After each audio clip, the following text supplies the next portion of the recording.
काय ग गंगाई, आज तुझा चेहरा लईच उजळलेला दिसतोय. अहो, मला देवीने स्वप्नात दर्शन दिलंय.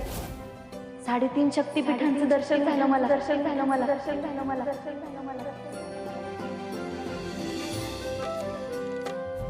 लई भरून पावले बघा. देवी आईची महिमा हाय जगात. आपली जगदंबा बी लई गुणाची हाय, तिच्यामुळे तर हे समज घडतंय. माझ्यामुळे नाही, देवी आईनेच आपल्याला हा मार्ग दाखवला. आणि आता आपल्याला या वर्षी कोणतं पीक चांगलं येईल हे देखील घटाने सांगितलं. आता या घटाचं विसर्जन करायची वेळ आली आहे. त्यासाठी आपण देवी आईच्या पालखीची मिरवणूक काढूया. आई राजा, आई राजा.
बघावा तेव्हा या बळेचं कौतिक.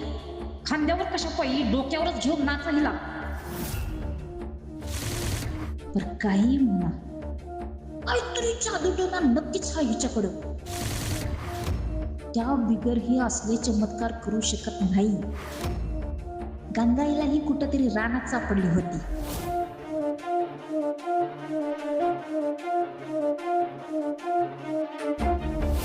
मायावी लोक हिच्या मागावर होते. बया, हे असुर कुळातली तर नसेल नव. हिचं मूळ शोधून काढायाच पाहिजे.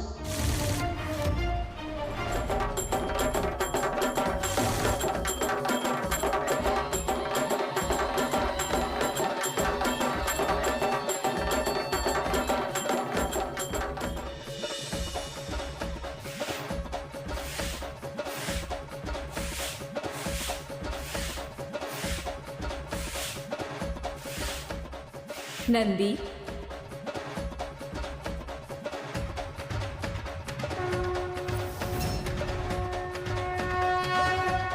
माते,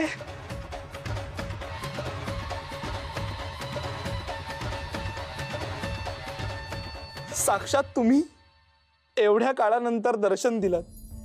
मधल्या काळात किती संकट आली, किती घडामोडी घडल्या. प्रत्येक प्रसंगात तुमची खूप आठवण येत होती. पण तुम्ही योग निद्रेत होता.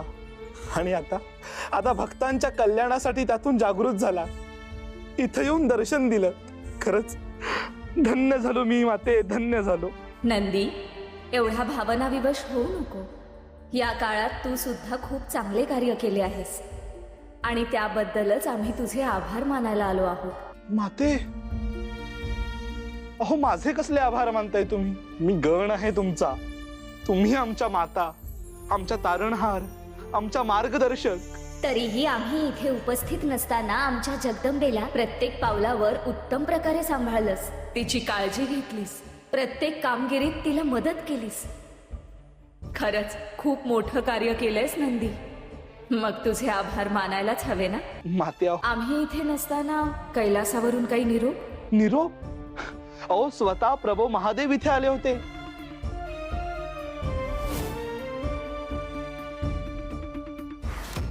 पंचमहाभूतांनाही नियंत्रणात ठेवण्याचं कौशल्य तू आत्मसात करण्याचा प्रयत्न करतेस, हे पाहून आम्ही तुझ्यावर प्रसन्न झालोय.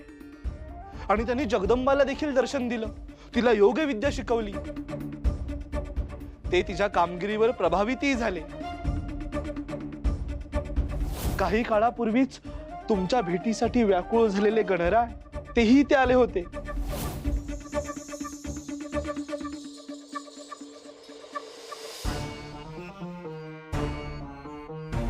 किती काय काय घडून गेलं ह्या काळात, आणि आम्ही ते काहीच अनुभवू शकलो नाही. माते, एक विनंती होती, माझा ऐकाल? माझ्यासोबत कैलासावर चला. आम्ही त्याबद्दलही विचार केलाय.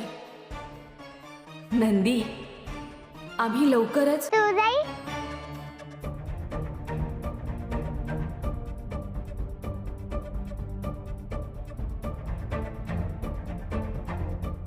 हे बघ मला काय सापडलं ते. काय ते? तू हात पुढे कर बघू.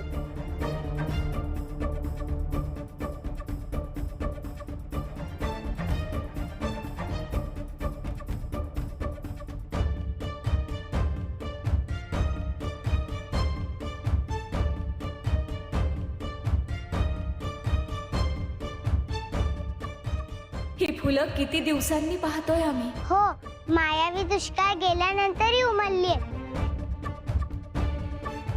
किती छान आहेत ना.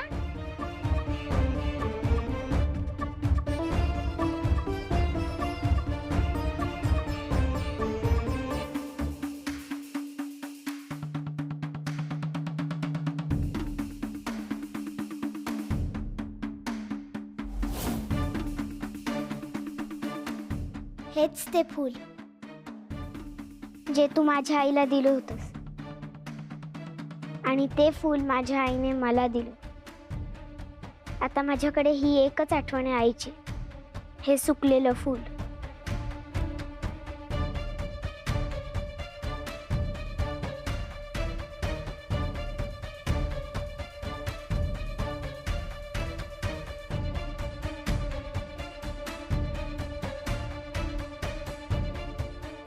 ये बस इथे.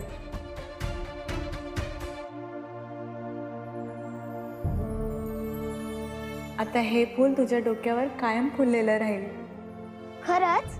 म्हणजे हे फूल कधीच सुकणार नाही? आईचं लेकरांवरचं प्रेम कधीच सुकत नाही. काय झालं? ही चाफ्याची फुलं आम्ही उमाला दिली होती. ती तिच्या केसात माळायची.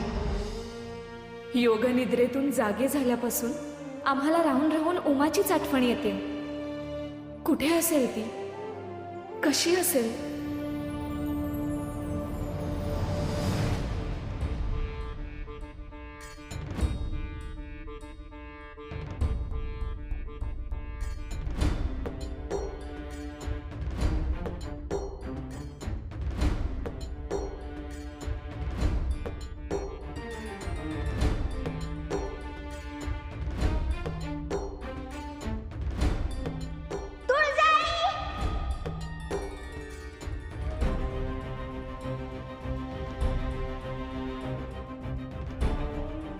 जगदंबाचे कष्ट फळाला आले.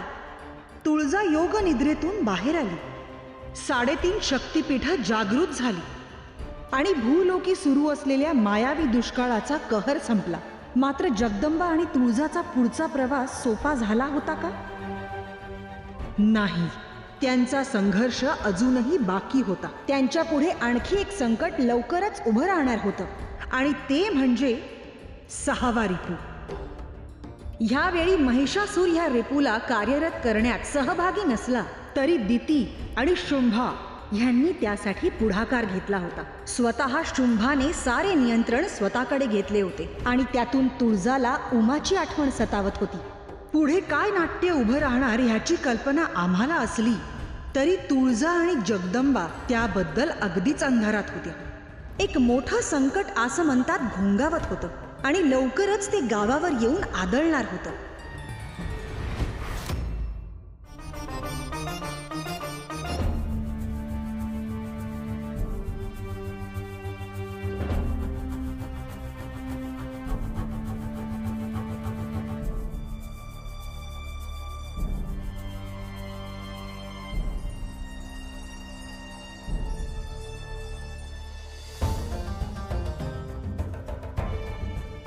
गंगाई, आज लय आनंदात आणि खुशीत दिसतीस. लय दिसांनी. हा अहो माझ्याच नाही, गावातल्या समद्या लोकांचे चेहरे असेच फुलले आहेत. सुख समाधान पुन्हा नांदायला लागलंय आपल्या गावात. हा, ते बी खरं आहे. अहो आपल्या ताराबाई, रत्नाई, गोदाक्का समद्या बायकांचे चेहरे असेच उजळले आहेत. मधल्या काळात त्यांना लई काय काय भोगायला लागलंय. उपासमार झाली, घराचे हाल झाले, पण आता समद छान झालं. पोरांना खायला मिळतंय, घरात कशाला काही कमी नाही, समदे खुशीत आहे. हा, अगं जगदंबानं ते देवळात घट बसवले. कोणचं पीक चांगलं येईल ते शोधून काढलं. पीक कसलं जोमात आलंय शेतात. हा, कुणाला बी सुचलं नव्हतं ते जगदंबानं करून दावलं. चमत्कारच केला पोरीनं. अहो आपली जगदंबा हायच जगा वेगळी.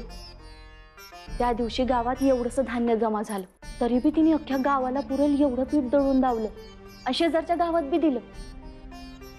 कसं काय जमलं असेल तिला समजा. देवी आईचा आशीर्वादच आहे ग तिच्या डोक्यावर. म्हणून तर त्या लहानग्या लेकरांचा जीव किती वेळा वाचवला तिनं. त्या मद्राजाला धडा शिकवला, ते काय उगाचच. खरंच कौतुकच करायला पाहिजे तिचं. फक्त आपणच नाही, देवी बी तिचं कौतुक करतात. हा, भय खरंच. त्या दिवशी स्वप्नात मला देवीने दर्शन दिलं, तेव्हा त्या बी तिचं लई कौतुक करत होत्या. तुझी ही लेक खूप मोठं कार्य करण्यासाठी जन्माला आली आहे गंगा. ती खूप गुणी आहे. किती गुणाची हाय हेच सांगत होत्या.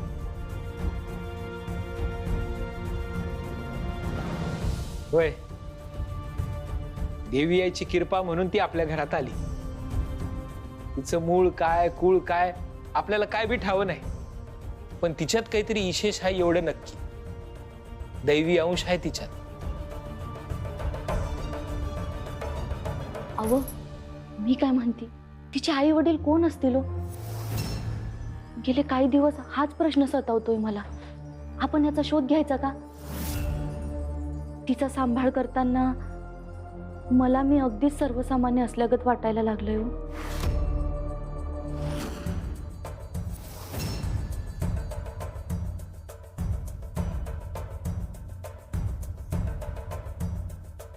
एक गोष्ट ध्यानात घे गंगाई, तिला सांभाळण्याच्या बाबतीत तू स्वतःला अजिबात कमी समजू नकोस. कोणतीच आई सर्वसामान्य नसते. आज जगदंबा जे काही आहे ते तुझ्यामुळे.